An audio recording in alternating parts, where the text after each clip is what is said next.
Oh, hello. How are you doing? Swipe right because church is in session. Horror Vision 2020 back with another incredible interview. We are excited to bring you our upcoming guest. He is a writer, producer, director extraordinaire. He has been doing it since he was a child, a youngster growing up in Brooklyn, New York. What's up, Brooklyn? He's a straight shooter. The interview, he was hilarious. He's inspirational and educational, and like everything about it, because he's been doing this for so long. He knows it from the bottom to the top.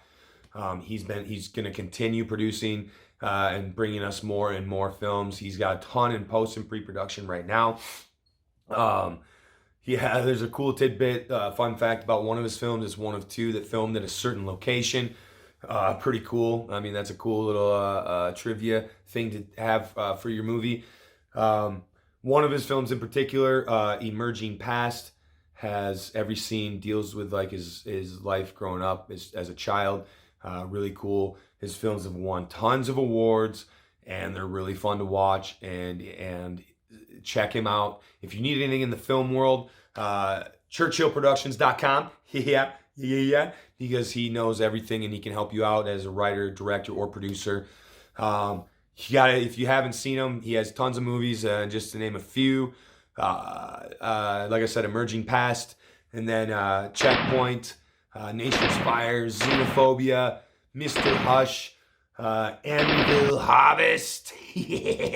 And like I said before about films in post-production, soon to come are Amityville Rising, Amityville Moon.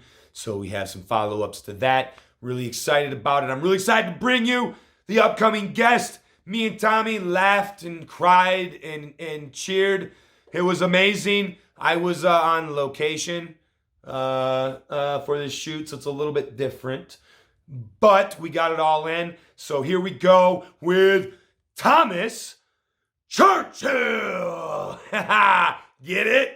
There we go. Let's do this. Chop pop. So why don't we start by you just telling us a little bit about yourself and how you got started at such a very young age. I read a little your bio, so. do you have time for this? I do. Well, that's what this is for. Well, I started, always wanted to be an actor, and I started doing the acting thing at 7, I guess. I was up for, now I'm giving away my age. I was up for the movie The Champ, up for a role in New York. Wow, that's a great movie. Yeah. All individual characters. Well, both of them were good. There was 2 of them, right? I think there was an old one and a remake, but the remake, it would have been better if I was in it. Yeah, of course. We wouldn't be talking to you then, right? No, I'd still be talking. Yeah. So I got the acting bug at that early age, and I wanted to be an actor. And fast forward, I've done plays and stuff, and extras and roles and movies. But it wasn't until I was 17 where I convinced my dad to buy me a video camera, because I wanted to showcase my talent as an actor. And I ended up falling in love with the process of the writing, the producing, the directing. And it started at that age. I won my first award at 17. And I made neighborhood movies, I call it. And then I would say my real first professional film would be probably The Emerging Past, would be the one that I would be saying, yeah, that's the one I started my career. That's cool. And when was that? What year round was that? 2000, well, I shot it in 2009. We just, last year or year before, we released the director's cut of it.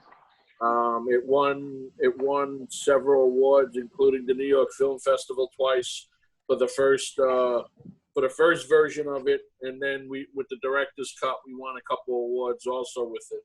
So I was happy with it. Where can people see it now? Like if they want to go look. Oh, all my stuff is either streaming on Amazon, Tubi, Netflix. Just, I guess I don't know what people have, so maybe just Google my name and whatever movies people want to see, they could pop up. But most of my stuff, I believe, is on Amazon, Amazon Prime.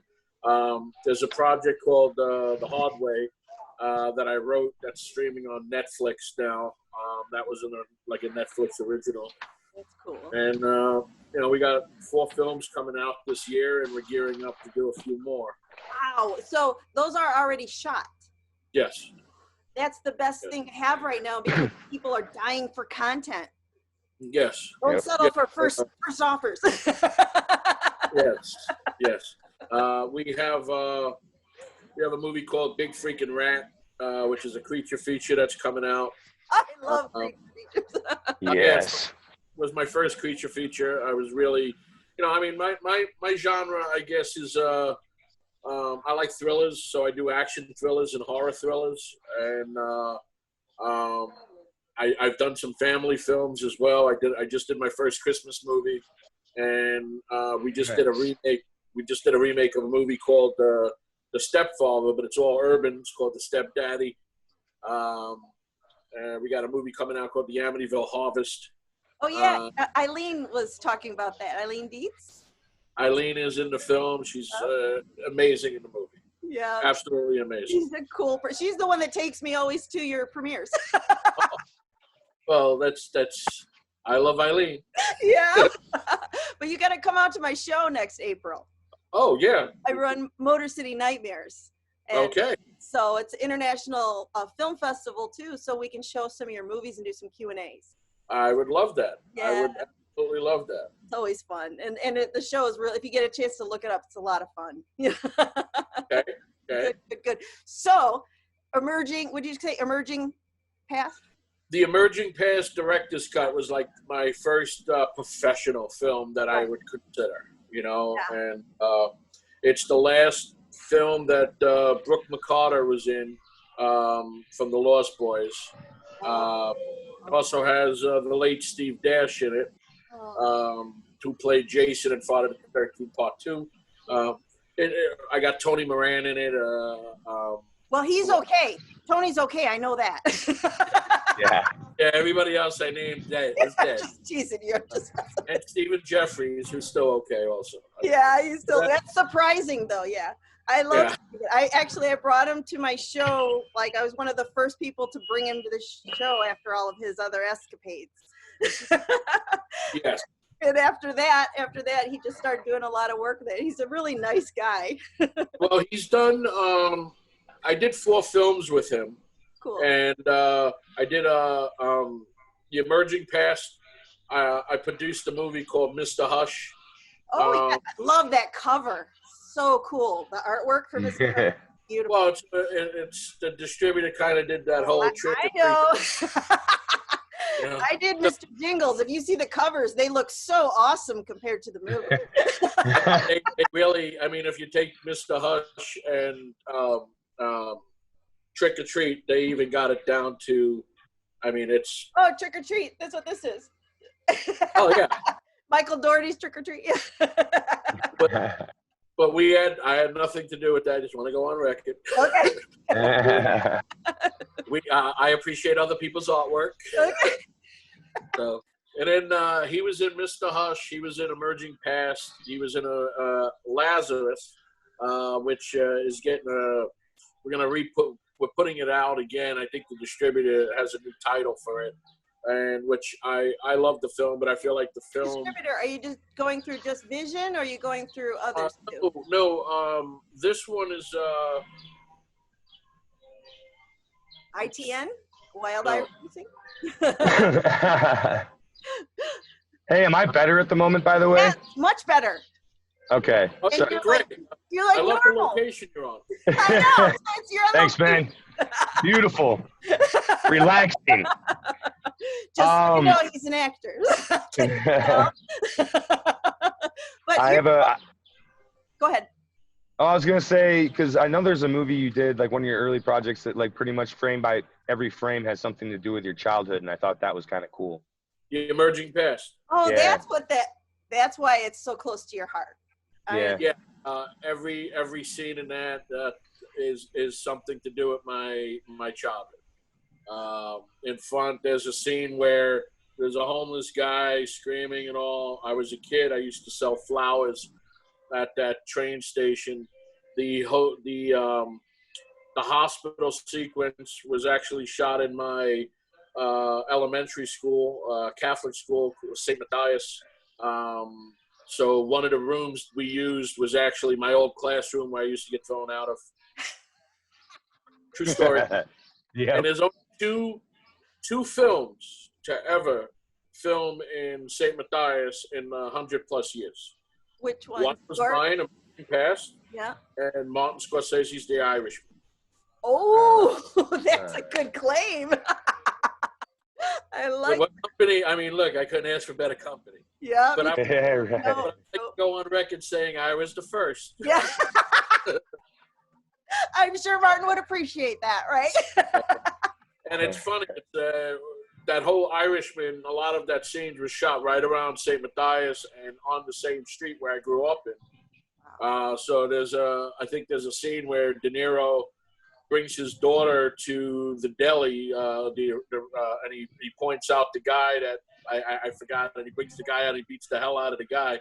There used to be a pizzeria around the corner from my house that we used to go there all the time for pizza. I mean, I was literally down the block.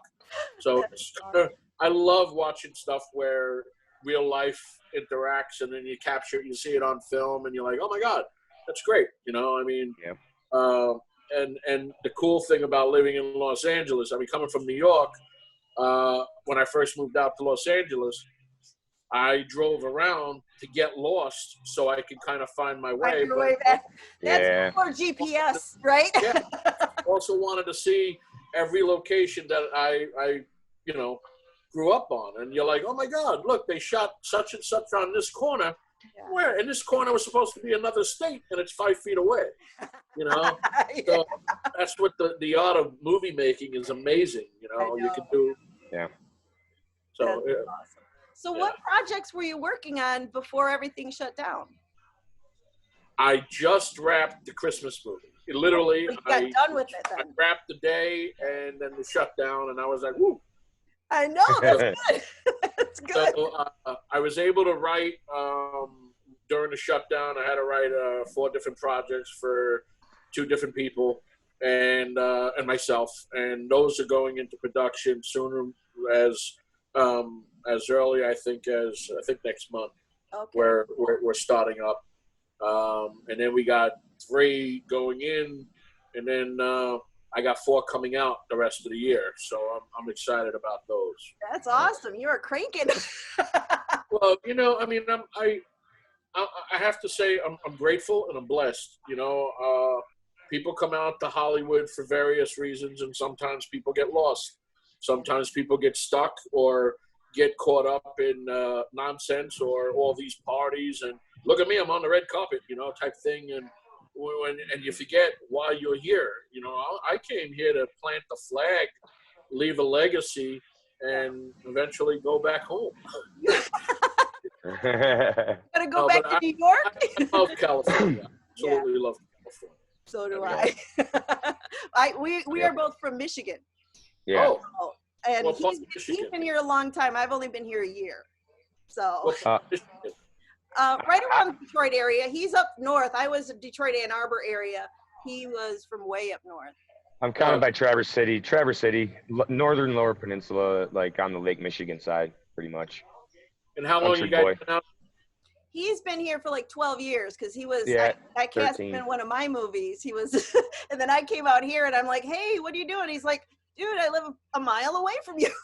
So we just started creating stuff together. So it works out. I think I've been here 13 years and a couple months now. So I love California too. I just hit, I'll be here 11 years Christmas. That's awesome. And, you know, it was weird. It's like I made a merging pass, and my executive producer stated, hey, why don't you come out and cut the movie out here? And I've been coming back and forth forever, you know, and I came out, cut the film, stayed, went back to go shoot Mr. Hush came back, went back to go. I mean, it's funny. It's like I live here and I shot Checkpoint, the Rack Pack in North Carolina. I shot Mr. Hush in Pennsylvania. Nation's Fire was shot here and Florida. And, you know, it's like you're here, but you keep going away. Yeah. Yeah. But I absolutely love shooting out here because you can do anything out here. But I also love, as a writer director, I love being on location where the actual script is set. You know, because then you can't get a lot of the, like, for example, when I wrote Checkpoint, it was set in North Carolina, and you know, you got the Grand Oak moss trees and stuff like that. You can't get that anywhere else. Yeah. So Right. Going on location and actually shooting something is to me a character in the film. You need it. Yeah. Sometimes Yep. it's magical too, you know. Oh, yeah.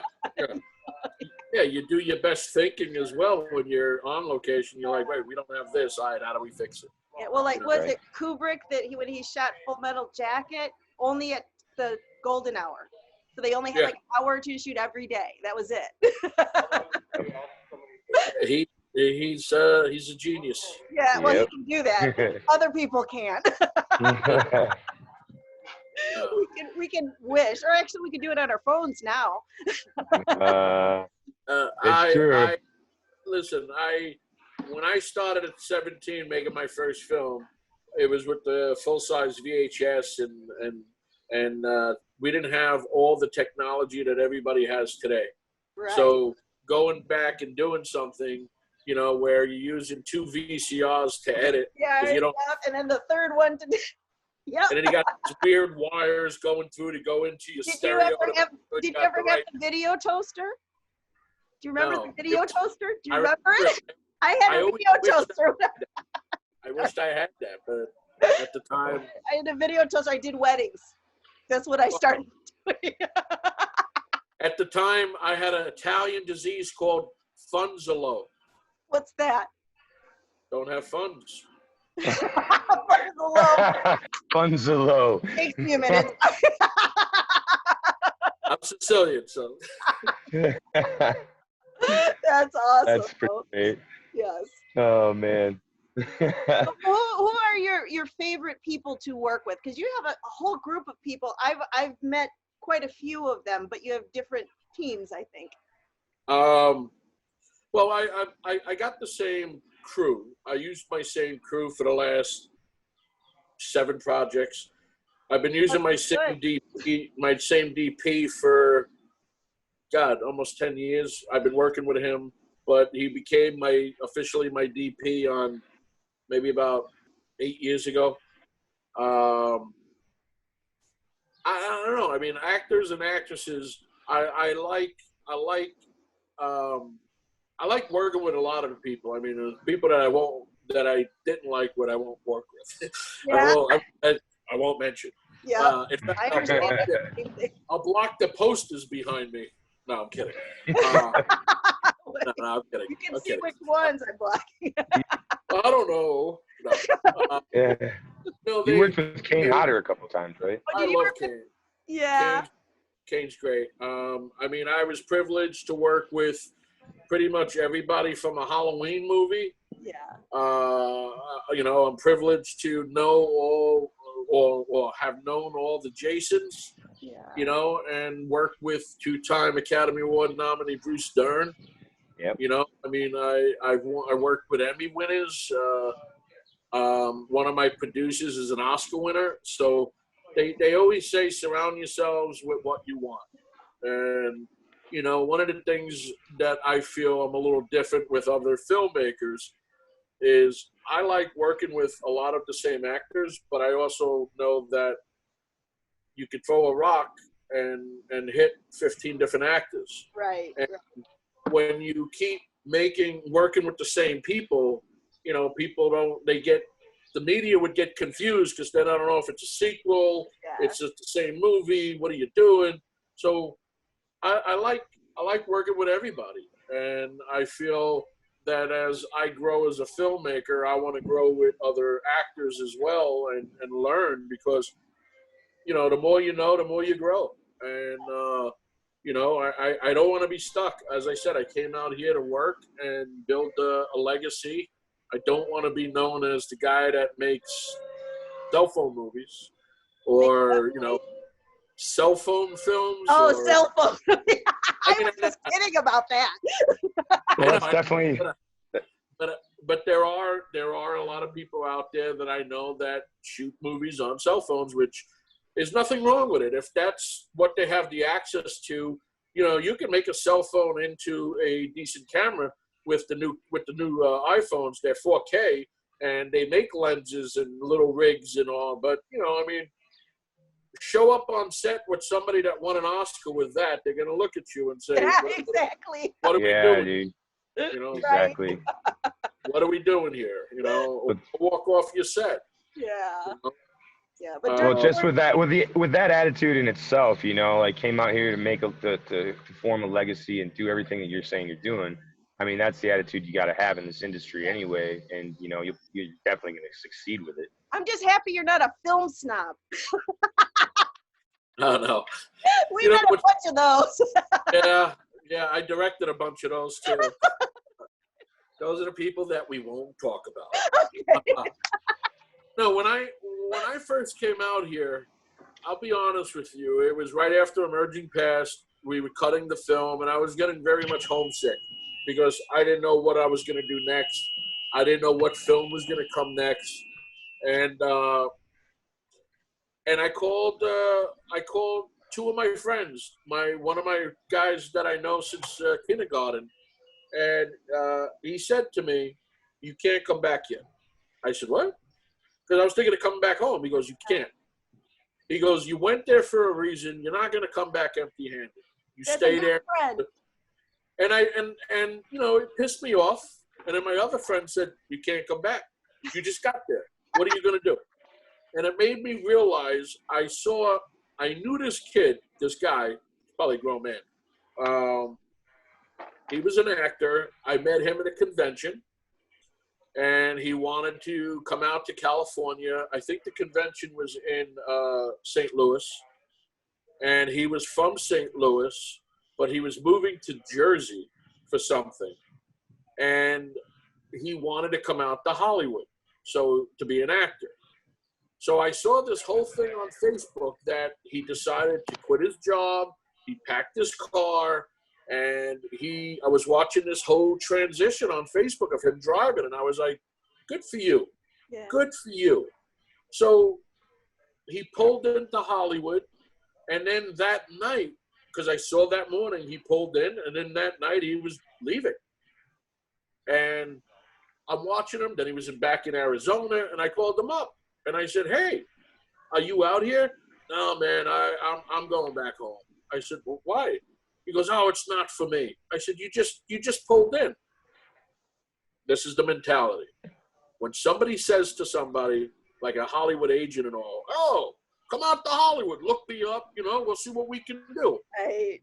That means come out to Hollywood, do some auditions, and we'll see what we can do. It doesn't mean come out to Hollywood. I got 5 movies waiting for you because we were expecting you to quit your job as a florist, get in your car and drive cross country because we got 5 movies for you. People you got to work. Yep. The more work you put in, the more you're going to get out of it. If you're thinking everything is going to be handed to you, you're in the wrong business. And that's why there's about 113 people that jumped off the H of the Hollywood sign. They came off here on a bus or whatever. Yeah. Didn't get, and their whole life was over because somebody told them no. They climbed up and jumped. Yeah. I don't know why they picked the H. All the letters are the same size. They're all 40 feet tall. Access, why the H? I don't get it. It's like, how come the L? Nobody jumped off the L yet. Or the W. Yeah. Oh my God. No, that's true, because I always tell everyone that being in the movie business is a blue collar job. When you're on set, it is a blue collar job. Whether you think it's glamorous or not, it's not. It's hard. You know? Yep. The hardest person I think that works on a movie set is your AD. Oh yeah, I know that. Because your AD is going to get beat up by the director, and they're going to get beat up by everybody else. Yep. That's why they have to have thick skin. And the AD is not the most glamorous job, but it's the hardest job. And if somebody wants to get into a business and want to know how movies are made, get into the AD gig. I mean, not everybody's a director. Not everybody's cut out to direct. Not everybody cut out to write. You know, and I think people, God forgive me for saying this, because, you know, there might be people out there that hate my work, but there's got to be somebody. You can't be around people that's your butt and like, oh man, you're the best. Oh, this is great. This is great. Yeah. You just like if I walk into a room and I've done, you know, some films, and I walk into a room and everybody's like, oh, Tom, I love this movie. Oh, this was great. Oh, I love this. I love that angle. I love the. And if one guy said to me, hey, that movie you did, it sucked, bro. I didn't understand it. And I'm going to say, why? Why didn't you understand it? Yeah. Because that's a real person. Yeah. You know, I want to know from them why they didn't like it. You know, maybe it's not for them. Maybe they don't like horror movies. Yeah. They don't like action films. I don't know. But I want to know what they didn't like about it. Maybe I did something wrong as a director and he's the only one that picked it out, you know? Or he could be a jealous person. That happens too. Oh, they're all over. They're all over. Yeah. You know what you got to do with those people? Yep, right up, yep. Because if you listen to them, it'll eat you up. But, you know, being from the East Coast, I got very thick skin. Yep, that's us too. With me, what you see is what you get. Yep. You know, they either love me or hate me. You know, I mean, if there's anybody in the middle, God bless them. I wish they pick a side. But if you don't have haters, you're doing something wrong. So that's absolutely. And you know, there's people out there. Well, why? You know, well, what did you do different? I've been making movies since I'm 17 years old. I've been acting since I'm 7. Yeah. So there's a lot of work. There's a lot of birthdays. There's weddings. There's anniversaries. There's funerals that I missed because I was writing or on set. Whether it was in my neighborhood making these little movies or sitting at my desk in my parents' house in my bedroom working while everybody's outside playing. I'm working, and people don't understand. What are you doing? What are you doing? Come on out. Let's play stickball. And it's like, I got to finish the script. No. Every year, I wrote a script in November, and every year I shot a movie in April when I was a kid, when I was from 17 to 21. Wow. And then it got a few years later, but it was all my own financing, you know. I mean, they're small movies, but I call them the neighborhood movies. They got distributed in neighborhood stores. That's cool. But, you know, if you don't put the work in and be grateful, that's the key. Yeah. Be blessed and be grateful. You know, I mean, not everybody's out there doing it. And then the people that are doing it, you got to enjoy it and understand why we're doing it. Yeah. You know, we're not making rockets. We're making entertainment. Right. We're not making a movie. We're not making a film. We're making a movie. We're telling a story, damn it. Yeah. I don't think I'm ever going to tell a movie about a tree. You know. I don't know. I saw some cool artwork of some scary ass trees. So yeah. Well, yeah, but I mean, if it's about a tree, great, depending. But if it's not commercial, look, I realize this quick. Movie making is a business. Mm-hmm. It's a film business. And the people that are giving you money to go make a movie, they want to see their money back. Mm-hmm. So if you're going to make a movie about something that's passionate for you about, you know, a corkboard. Oh, I got to make a corkboard.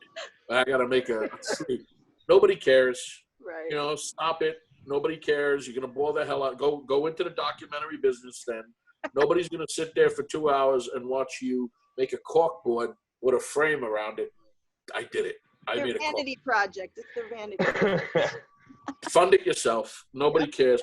I learned one thing with the horror world, and I love the horror world, and I love the horror actors, and I am friends with everybody.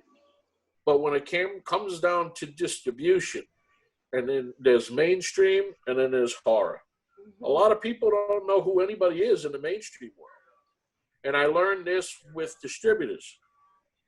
If you say a name to them and their mother don't know their name, they don't know who it is.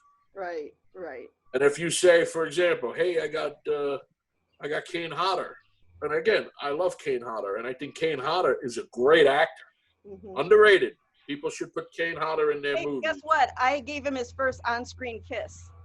Did you? In Exit 33, yeah. It's his book, yeah. Because I took him from behind the camera because I knew he could do a good job. So.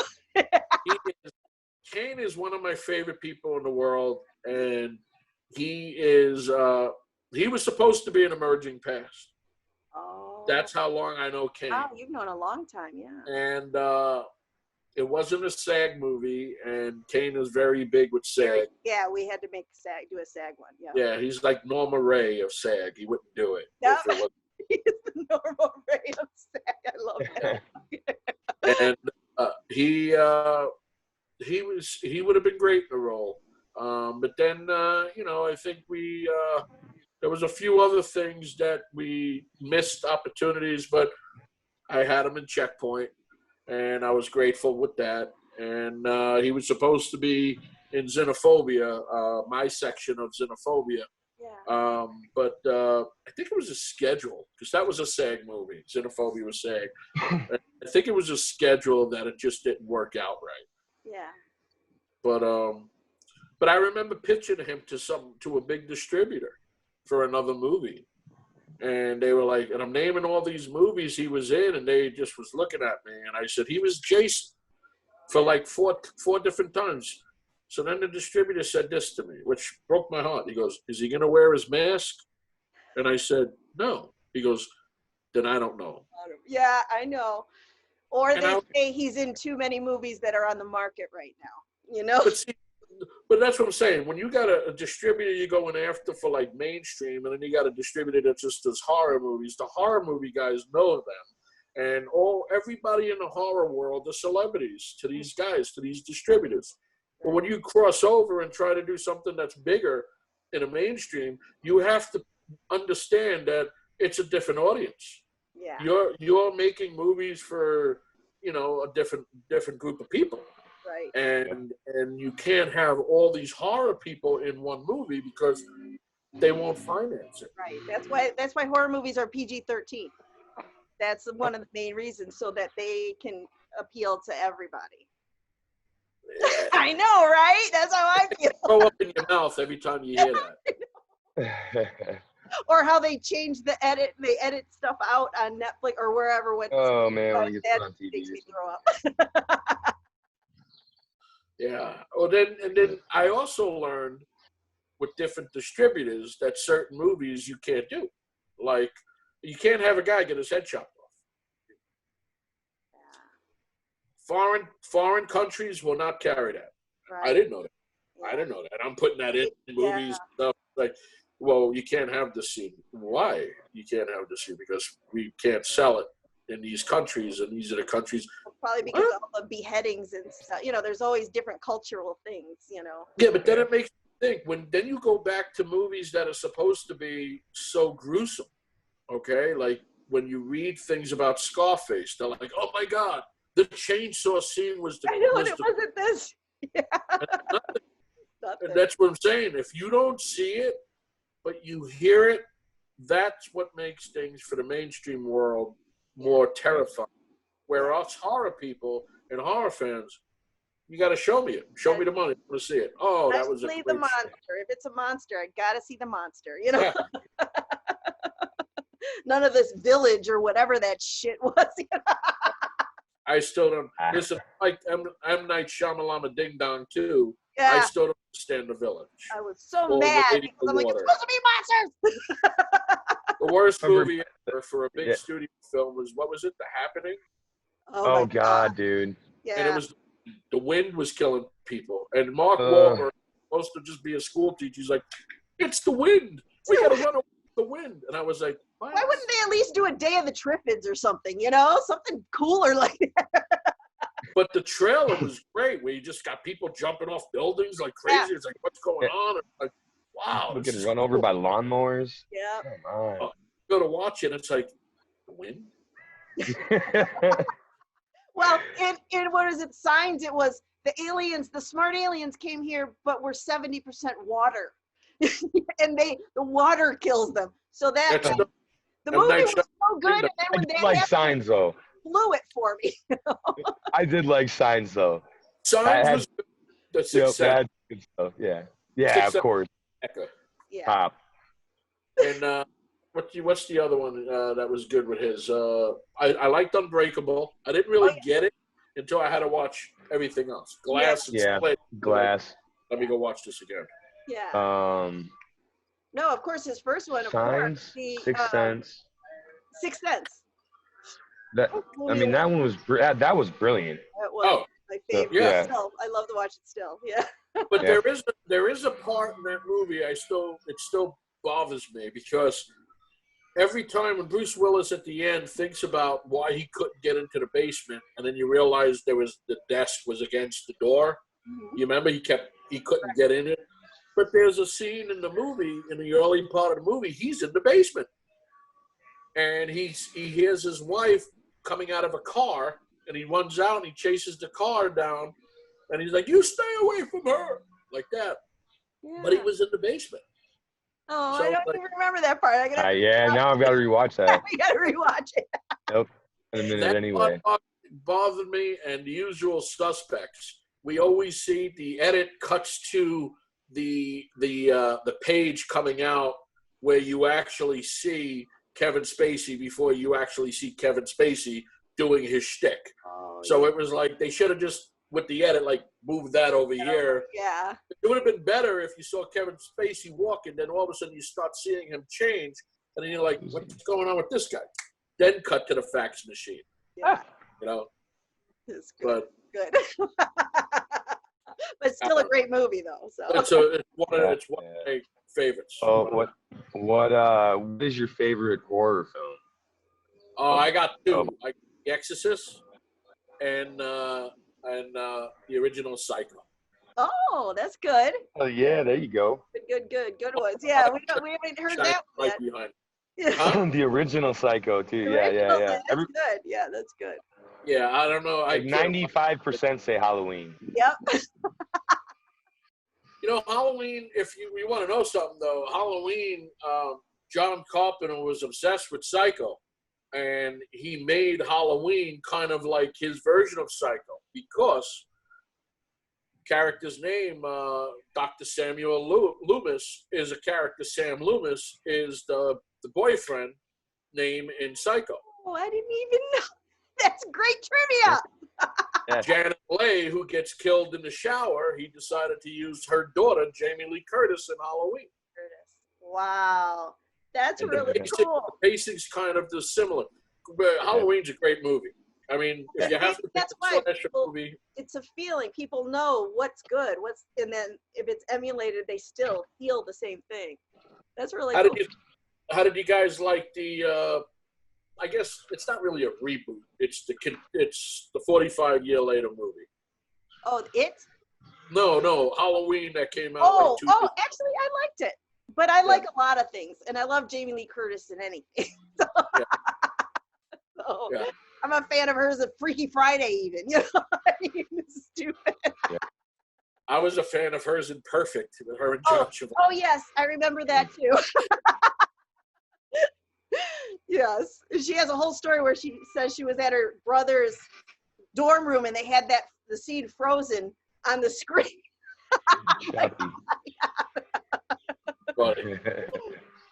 What about you guys? What are your favorite horror films?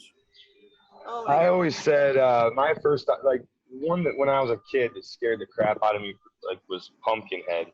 So that's been my go-to as like a creature feature. But yeah, I'm a huge fan of Psycho as well. Halloween, of course, because it's such a standalone, it's such a solid movie in itself and holds up. I'm more of a there's leaf blowers and we're getting ready to go out. I'm more of a monster movie person, and when I was young, my dad always said you can't be a director because you're a girl. Oh. We would always go to the movies because that's just what we did because it was so cheap back then. So my favorite movie is Humanoids from the Deep. Because at the very end of the movie, it comes up, or at the very beginning, whichever, the director, Barbara Peterson. And I'm like, Barbara, that's not a guy. And the special effects were so cool. And, you know, a lot of people don't like the Roger Corman or whatever, you know, but I love it. I love all those Roger For many Corman different films. reasons. I love all the horror movies, but that one for that main reason. Because I was like, that's the moment I knew I could do it.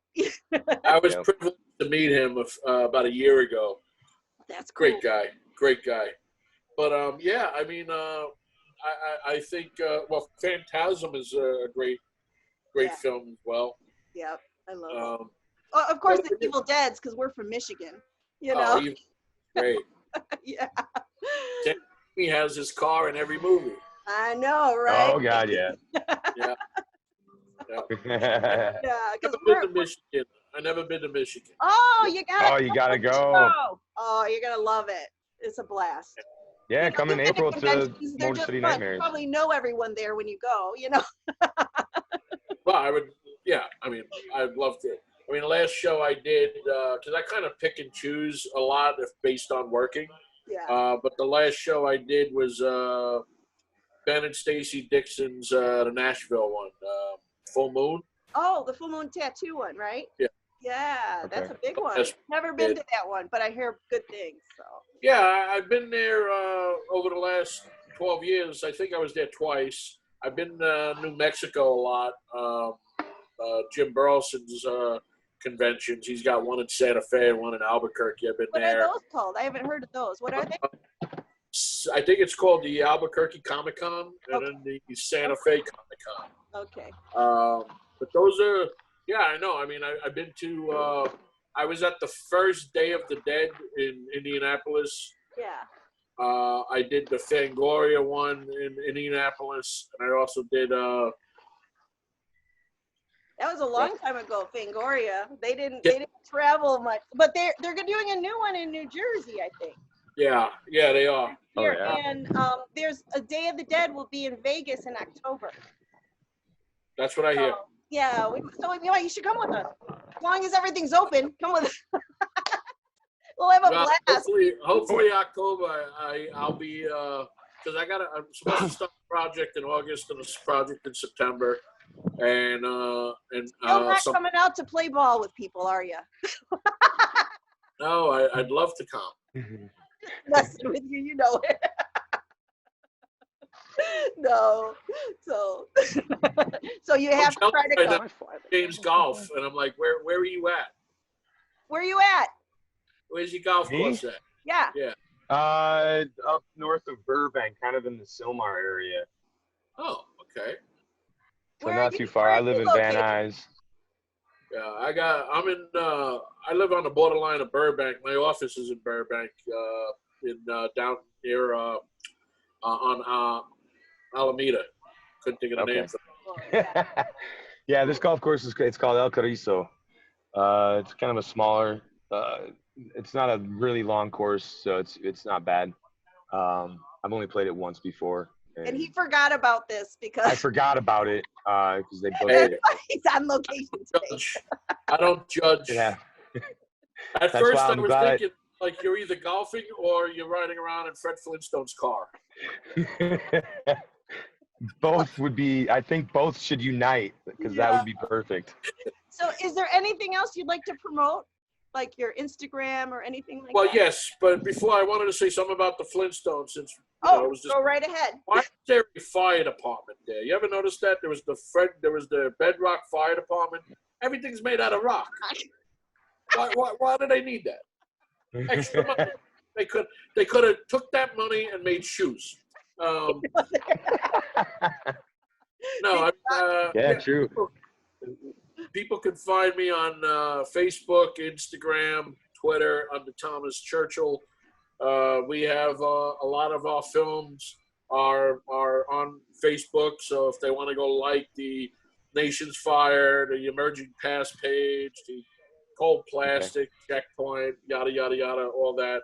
Okay, cool. It's easy to say Google me, and then you can figure out where you want to Right. And then my website is churchillproductions.com. But it's the church and then Hill separate, so there's 2 H's, right?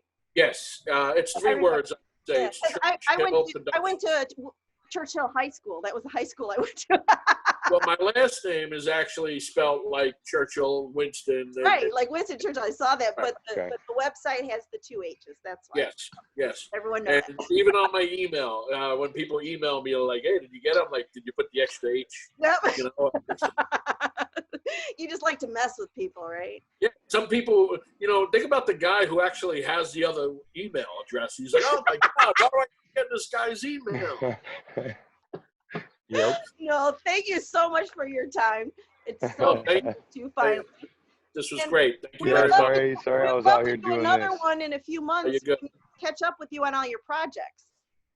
I mean, listen, anytime. I mean, I had a great time. Anytime, whatever you need me, just call me. Think about me, and I appear. I can pop up next to you. I'm like a bad cold at times. Sometimes you can't get rid of me. That's great, because we're going to be all working with you soon. So that'll be awesome. Take care. Thank you very much. Thank you. Great chatting with you, brother. Sorry I was spotty there for a minute. You guys have an awesome rest of the day.